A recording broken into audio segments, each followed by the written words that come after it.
Okay तो non metal का जो हम लोग डिस्प्लेसमेंट की रिएक्शन देख रहे हैं उसमें कॉन्सेप्ट आपके सामने है कि हायर वैल्यू होगी नॉन मेटल की तो क्या होगा, वो लोअर वैल्यू वाले को डिस्प्लेस कर देगा। अब हमारे पास यहाँ पर एग्जांपल देखो आपके सामने है, Cl2 की SRP वैल्यू आपके सामने है और Cl2 वाला जो रेडॉक्स कपल है उसकी और आयोडीन वाले रेडॉक्स कपल की। अब आप मुझे फटाफट बता दो कि यहाँ पर Cl2 I- को डिस्प्लेस करेगा कि नहीं करेगा, मीन्स सोल्यूशन ये बनेगा कि नहीं बनेगा, KCl बन जाएगा, ठीक है, और I2 यहाँ पर बाहर निकल जाएगा। तो ये देखो क्या हुआ, Cl ने I को डिस्प्लेस कर दिया I- को, है ना, और यहाँ पर Cl बन जाएगा। हाँ, ये रिएक्शन यहाँ पर फिजिबल है, ये नॉन मेटल का डिस्प्लेसमेंट हो गया। अब ये जो छोटे छोटे कॉन्सेप्ट है ना ये काफी ज्यादा इंपॉर्टेंट है, नॉन मेटल के डिस्प्लेसमेंट से रिलेटेड भी कई सारे क्वेश्चंस आए हुए हैं, है ना। तो मैं आपको दिखा दूं क्या, एक क्वेश्चन मुझे शायद दिखा था कहीं ना कहीं, होना तो चाहिए। ये देखो नॉट फिजिबल, 50 नंबर क्वेश्चन, ये सारा वही है, डिस्प्लेसमेंट का क्वेश्चन है ये, ठीक है। अब हम ज्यादा बात नहीं करेंगे, आपको कॉन्सेप्ट पकड़ में आ गया है, आपको ये भी पता चल गया है कि इस तरह के क्वेश्चन भी आते हैं, तो एसआरपी वैल्यू का जो यूज है वो आपको क्लियरली पता होना चाहिए, ठीक है, वो आपको क्लियरली पता होना चाहिए। अब हम चलते हैं अगले पे, अगला पॉइंट लेते हैं, फटाफट लिख लो भाई, 6 नंबर लिख लो, displacement of hydrogen from dilute acids, ये बड़ा इंपॉर्टेंट है। Displacement of hydrogen from dilute acids, ये लो, डाइल्यूट एसिड से हाइड्रोजन को कौन डिस्प्लेस कर सकता है, एक रिएक्शन आपने लोअर क्लासेस में बहुत ही बार पढ़ी होगी, एसिड की रिएक्शन मेटल से कराओ और उसका बन जाएगा सोल्ट प्लस में H2 गैस, ये पढ़ी है ना आपने, बताओ जरा। ये रिएक्शन लोअर क्लासेस में आपने पढ़ी होगी कि एसिड की रिएक्शन मेटल से कराओ, सोल्ट बनेगा और H2 गैस रिलीज हो जाएगी, ठीक है। तो ये काम कौन कौन से मेटल कर सकते हैं, बहुत सिंपल सी बात है, मैं 2 रिएक्शन लिखता हूं, आप मुझे फटाफट बताएंगे कि ये काम, ये रिएक्शन फिजिबल है और ये रिएक्शन फिजिबल नहीं है, ठीक है। ये LiCl बन गया, प्लस में H2 गैस निकल गई यहाँ पर, है ना, ठीक है, और एक हमने HCl की रिएक्शन कराई किससे, कॉपर से, और ये यहाँ पर कॉपर का क्लोराइड बन गया, प्लस में H2 गैस, यस। फटाफट बता दो इनमें से एक फिजिबल नहीं है, कौन सी नहीं है वो बता दो मुझे फटाफट, फटाफट बता सकते हो क्या आप लोग, एक कौन सी नहीं है, आपको पकड़ में आ गया होगा मेरे ख्याल से, नहीं आया क्या, हमारे चापा मेटल्स है ना, उनकी एसआरपी वैल्यू पॉजिटिव है, बात को समझो जरा, उनकी एसआरपी वैल्यू क्या है, पॉजिटिव है, ओके। अच्छा मुझे ये बता दो यहाँ मेटल का ऑक्सीडेशन हो रहा है कि रिडक्शन हो रहा है, और हाइड्रोजन का क्या हो रहा है, बता दो जरा। हाइड्रोजन का तो रिडक्शन हो रहा है ना, ठीक है ना, H+ का रिडक्शन हो रहा है यहाँ पर, ओके, और मेटल का क्या हो रहा है,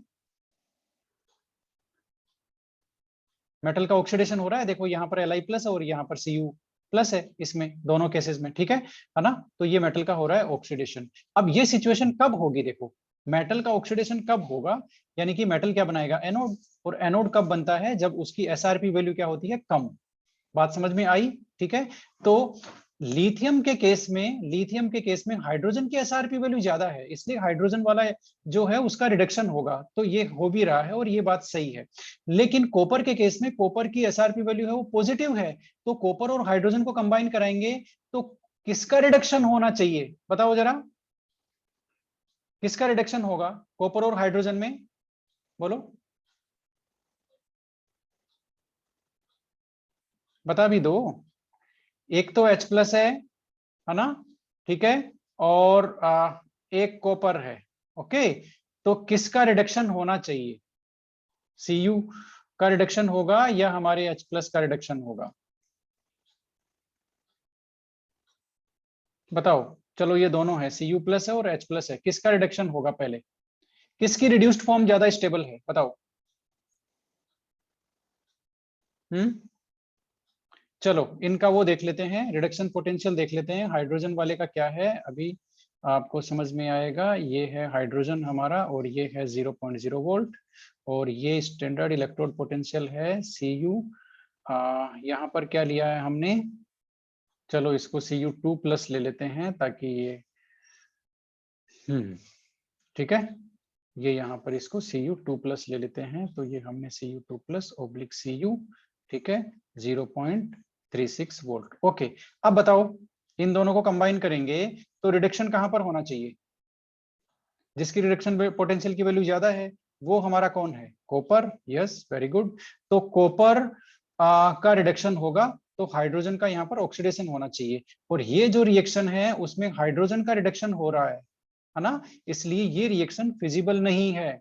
इसका मतलब ये हुआ कि जब आप इन दोनों को कंबाइन करोगे तो हाइड्रोजन का ऑक्सीडेशन होगा और वो कॉपर को रिड्यूस करेगा, वो फिजिबल प्रोसेस है। ठीक है, लेकिन कॉपर हाइड्रोजन को रिड्यूस नहीं कर सकता, है ना। इसको अपन दूसरे तरीके से और समझते हैं कि जो रिड्यूस्ड फॉर्म है वो किसकी ज्यादा स्टेबल है? कॉपर की ज्यादा स्टेबल है और हाइड्रोजन की। बताओ किसकी रिड्यूस्ड फॉर्म ज्यादा स्टेबल है? बता दो।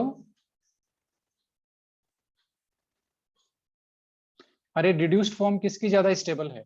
ये देखो, ये दोनों मैंने रिडक्शन रिएक्शन लिख दी है ना। एसआरपी वैल्यू क्या कहती है? जिसकी एसआरपी वैल्यू ज्यादा होती है उसकी रिड्यूस्ड फॉर्म ज्यादा स्टेबल होती है, कम स्टेबल होती है? बताओ। जिसकी एसआरपी वैल्यू ज्यादा होती है उसकी रिड्यूस्ड फॉर्म ज्यादा स्टेबल होती है। तो रिड्यूस्ड फॉर्म यहाँ पर कॉपर की ज्यादा स्टेबल है हाइड्रोजन से, इसलिए कॉपर इसको ऑक्सीडाइज नहीं कर सकता, इसको रिड्यूस नहीं कर सकता हाइड्रोजन को, क्योंकि उसकी खुद की रिड्यूस्ड फॉर्म ज्यादा स्टेबल है। ठीक है, इसलिए कॉपर हाइड्रोजन को रिड्यूस नहीं कर सकता। इसलिए यहां पर भी ये देखो, कॉपर हाइड्रोजन को रिड्यूस कर रहा है ना, ये यहां पर नहीं कर सकता। ओके, तो ये रिएक्शन नहीं हो सकती। इसका मतलब कॉपर जो है वो HCl से हाइड्रोजन को डिस्प्लेस नहीं कर सकता। आप कॉपर की रिएक्शन HCl से कराएंगे तो आपको हाइड्रोजन नहीं मिलेगी। ठीक है, लेकिन आप और कोई भी आपका मेटल है जिसकी वैल्यू निगेटिव हो, उसकी रिएक्शन यदि आप HCl से कराएंगे तो आपको वहां पर हाइड्रोजन डिस्प्लेसमेंट में हाइड्रोजन जो है वो डिस्प्लेस हो जाएगी और हाइड्रोजन गैस आपको मिलेगी। तो हमेशा ध्यान रखना, जिस कोई भी इलेक्ट्रोड, कोई भी मेटल, यदि उसकी निगेटिव, मेटल लिख लो आप लोग, मेटल विद निगेटिव एसआरपी, ये लो, metal with negative SRP displaces hydrogen from dilute acids। ये लो भाई, डाइल्यूट एसिड से हाइड्रोजन को वही डिस्प्लेस कर सकता है, वही मेटल जिसकी क्या हो, नेगेटिव वैल्यू। तो हमारे चापा मेटल्स है ना, CHAPA,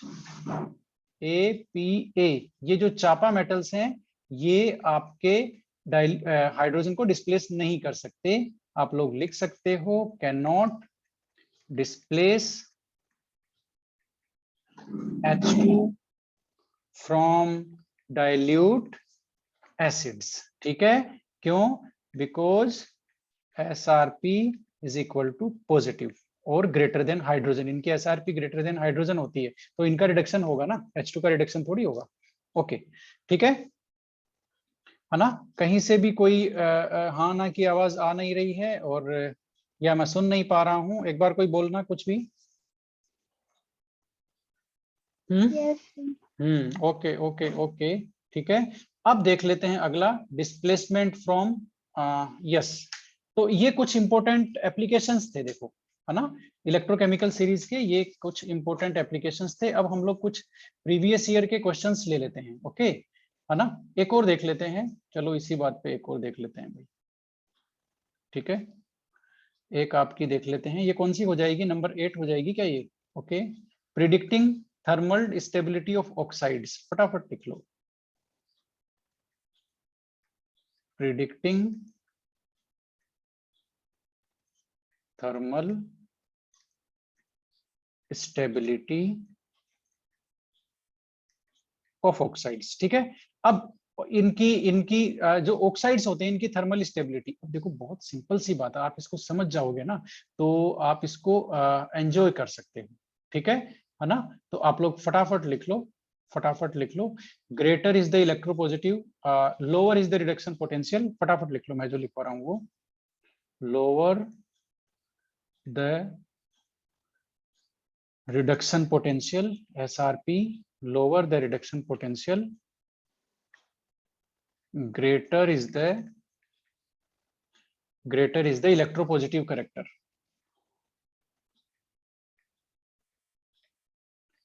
ये बात सही है क्या? कंफर्म करते जाओ। Greater is the electropositive character, सही बात है क्या? एसआरपी वैल्यू लोअर होगी तो इलेक्ट्रोपॉजिटिव करेक्टर ज्यादा होंगे क्या? यस, ये बात सही है, क्योंकि लिथियम का इलेक्ट्रोपॉजिटिविटी सबसे ज्यादा है, क्योंकि उसकी एसआरपी वैल्यू है वो सबसे लोएस्ट है, -3.05। ठीक है, तो जितनी कम एसआरपी वैल्यू होगी उस मेटल में इलेक्ट्रोपॉजिटिव करेक्टर उतने ज्यादा होंगे, उसकी एक्टिविटी उतनी ज्यादा होगी, ये हम देख चुके हैं। ठीक है, और क्या होगा? Greater will be the stability of its oxide. ये लो भाई, ये बहुत सिंपल सी बात है ना? कोई भी मेटल की यदि इलेक्ट्रोपॉजिटिविटी ज्यादा है, ठीक है, तो उसका जो ऑक्साइड है वो ज्यादा स्टेबल होगा। बात आपको समझ में आई? उसका ऑक्साइड ज्यादा स्टेबल होगा। ठीक है, तो ये अब आप ध्यान रखना, इलेक्ट्रोपॉजिटिव यदि वो ज्यादा है तो इलेक्ट्रोपॉजिटिव ज्यादा कब होगा? जब उसकी एसआरपी वैल्यू लोअर होगी, यानी कि हायर नेगेटिव या लोअर वैल्यू। ठीक है ना?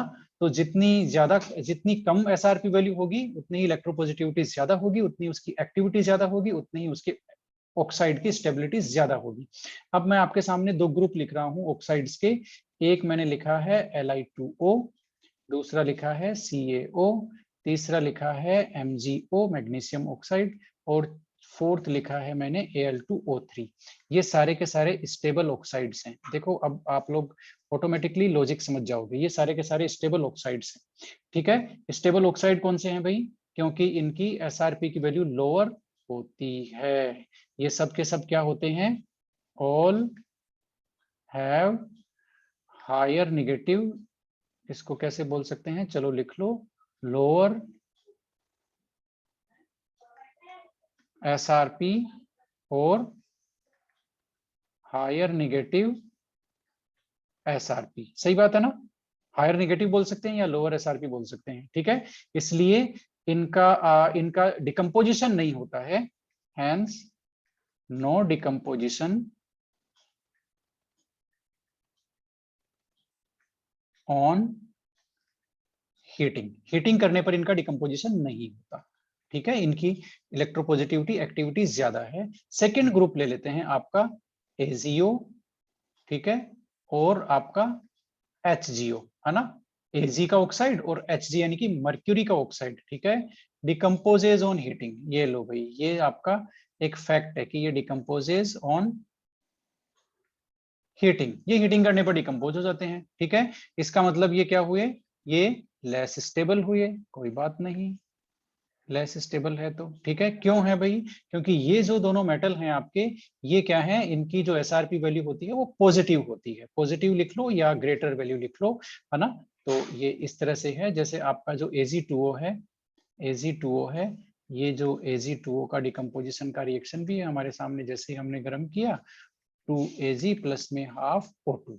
ठीक है, तो इस तरह से ये डिकम्पोजिशन हो जाता है हीटिंग पर। क्यों? क्योंकि इसकी जो एसआरपी वैल्यू है वो ज्यादा है, इसलिए इसकी इलेक्ट्रोपॉजिटिविटी कम है, और इलेक्ट्रोपॉजिटिविटी कम होने की वजह से इसका जो स्टेबिलिटी है, थर्मल स्टेबिलिटी ऑक्साइड्स की, वो भी क्या है, कम है। ठीक है, तो ये सारा समझ में आया आपको? बताओ जरा, या नहीं आया? ओके, सबसे पहली एप्लीकेशन क्या है? ऑक्सीडाइजिंग और रिड्यूसिंग स्ट्रेंथ का आप कंपैरिजन कर सकते हो। ठीक है, इसमें कोई प्रॉब्लम नहीं है। दूसरा क्या है? ये हमने एक क्वेश्चन लिया था, और ये अब आपको ध्यान हो गया कि oxidation potential is equal to negative reduction potential. Okay, और reduction potential is equal to negative oxidation potential, कोई प्रॉब्लम नहीं है। मेटल्स का रिएक्टिविटी कंपेयर कर सकते हैं, जाहिर सी बात है, नेगेटिव वैल्यू जिसकी जितनी ज्यादा होगी वो उतना ही ज्यादा रिएक्टिव और इलेक्ट्रोपॉजिटिव होगा। लिथियम हाईएस्ट है, कोई दिक्कत नहीं है। चापा मेटल्स की पॉजिटिव एसआरपी वैल्यू होती है, ये काफी कम रिएक्टिव है। चापा मेटल कौन से हैं? कॉपर, Hg, Ag, प्लेटिनम और Au। ध्यान रखना भाई इनको। ठीक है, केवल यही मेटल ऐसे हैं जिनकी एसआरपी वैल्यू पॉजिटिव होती है। मेटल का डिस्प्लेसमेंट, इसमें कोई प्रॉब्लम नहीं है, ये आप जानते हो, जिसकी एक्टिविटी ज्यादा, है ना, जिसकी एसआरपी वैल्यू कम, वो डिस्प्लेस कर देता है जिसकी एसआरपी वैल्यू ज्यादा होती है। रिवर्स कॉन्सेप्ट अप्लाई होता है नॉन मेटल के केस में। नॉन मेटल के केस में जिसकी एसआरपी वैल्यू जितनी ज्यादा होती है वो उतना ज्यादा रिएक्टिव नॉन मेटल होता है, और वो लोअर एसआरपी वैल्यू वाले नॉन मेटल को डिस्प्लेस कर सकता है। ये बहुत ज्यादा इंपॉर्टेंट है, displacement of H2 from dilute acids. है ना। यहाँ पर एक कॉन्सेप्ट और है, वो हम बात करेंगे उसकी बाद में। अभी हम सिर्फ ये ले रहे हैं कि जो मेटल जितना ज्यादा, जो भी कोई भी मेटल है, यदि उसकी एसआरपी वैल्यू नेगेटिव है, it means that is more reactive than hydrogen. Okay, तो that can displace hydrogen from dilute acids. तो केवल चापा मेटल ऐसे हैं जो डिस्प्लेस नहीं कर सकते हाइड्रोजन को डाइल्यूट एसिड से, उसके अलावा बाकी सब कर सकते हैं। ठीक है, थर्मल स्टेबिलिटी अभी हमने देख ही लिया, जिसकी जितनी ज्यादा इलेक्ट्रोपॉजिटिविटी होती है वो उतना ही ज्यादा डिस्प्लेस कर पाता है। अब हमारे पास कुछ क्वेश्चंस हैं और फिर हम आज की क्लास को खत्म कर पाएंगे। ये पहला क्वेश्चन फटाफट मुझे बता दो भाई, आप लोगों में से किसी न किसी को तो जरूर आता होगा। Hope that you know the answer. Yes, first one, जल्दी से फटाफट। थोड़ा सा हम इसको जूम और कर लेते हैं ताकि ये आप लोगों को दिख जाए। यस, दिख रहा है ना अब पहला क्वेश्चन?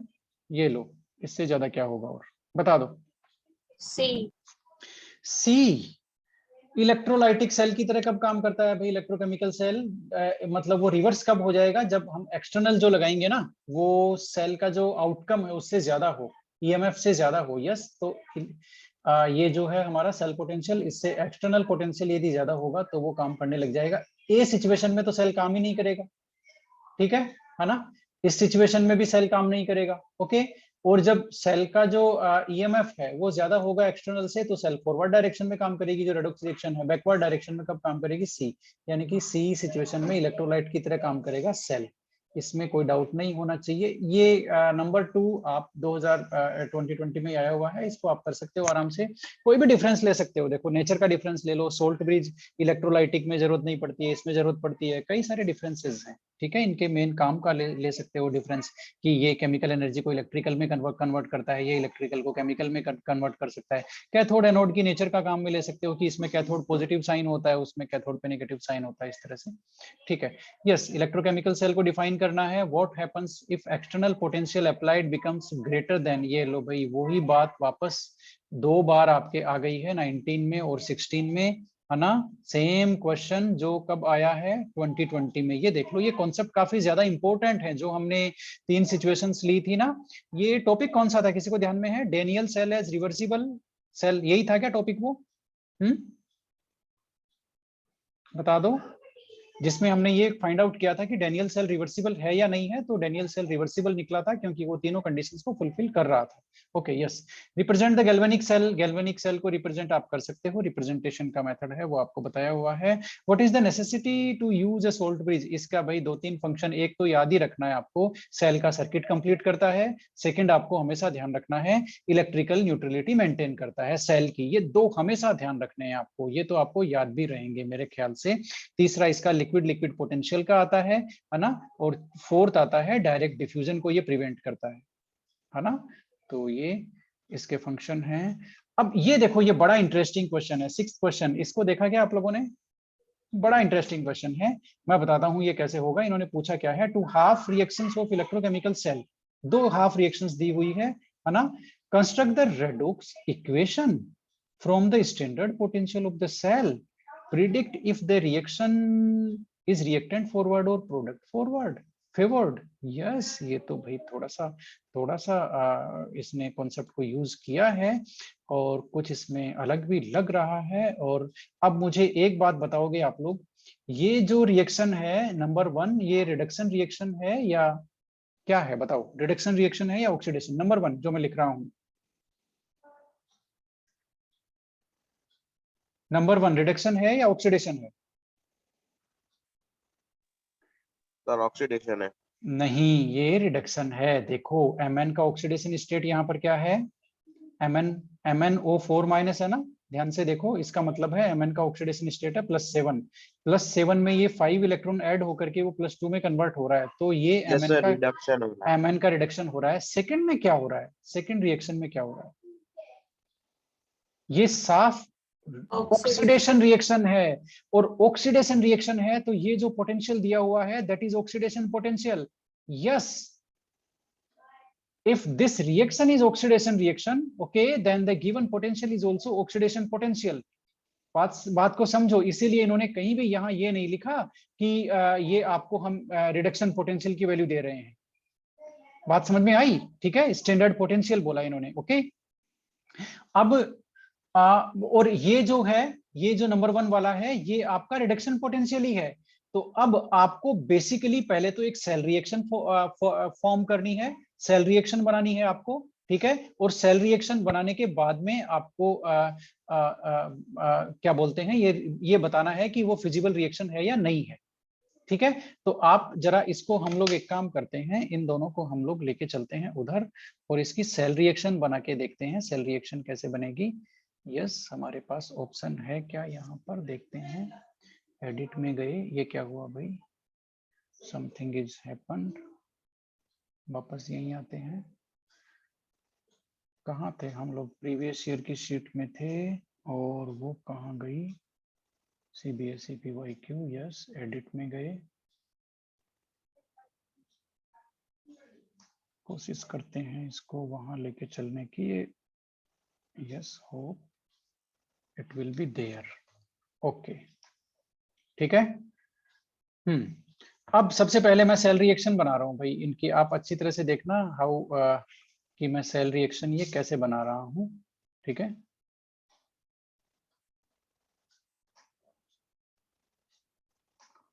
यस, ठीक है।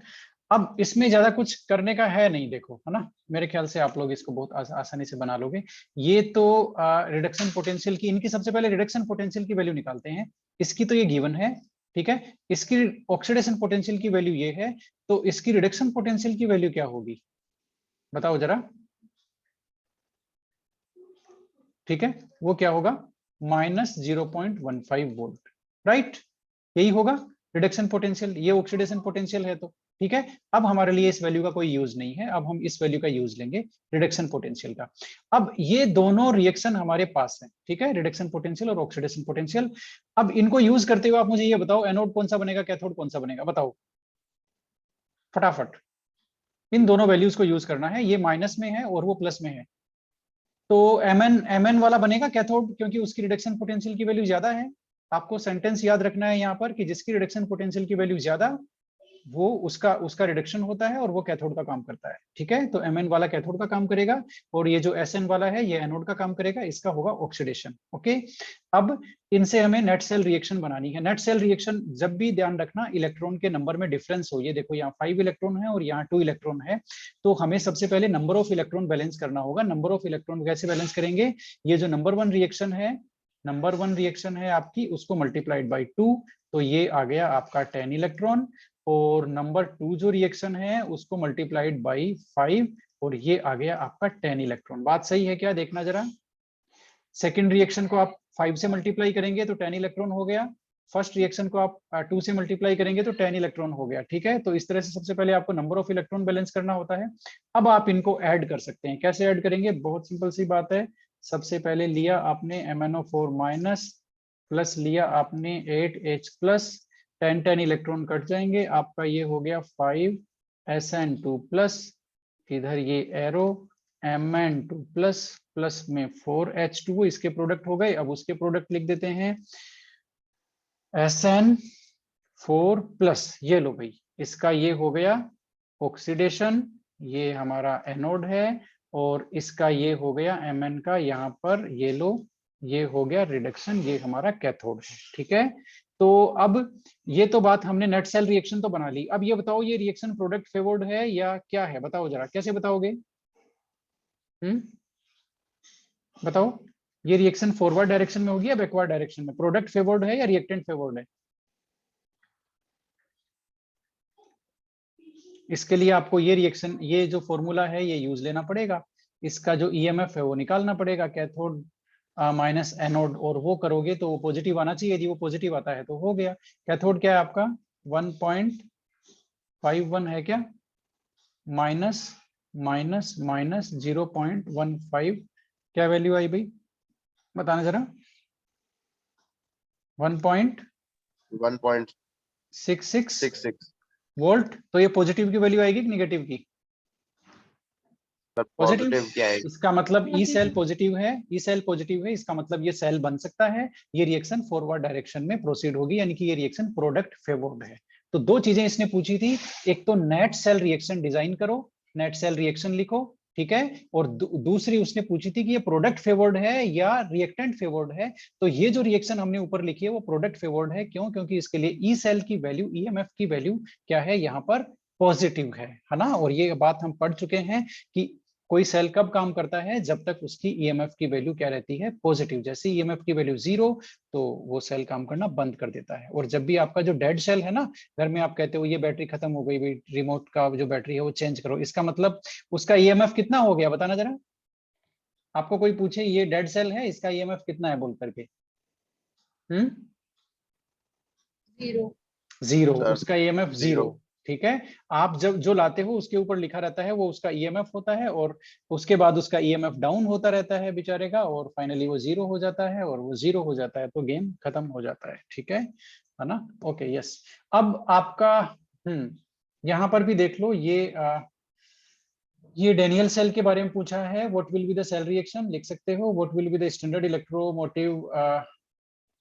ठीक है, ये आप कर सकते हो। अब हम कल एक बहुत इंपॉर्टेंट पॉइंट की बात करने वाले हैं, नस्ट इक्वेशन। आज के लिए इतना ही। अभी किसी को कुछ कहना हो तो आप लोग आराम से, बेशक, यू आर वेलकम। सर हाँ बोलो। आप एक एक एक एक मिनट।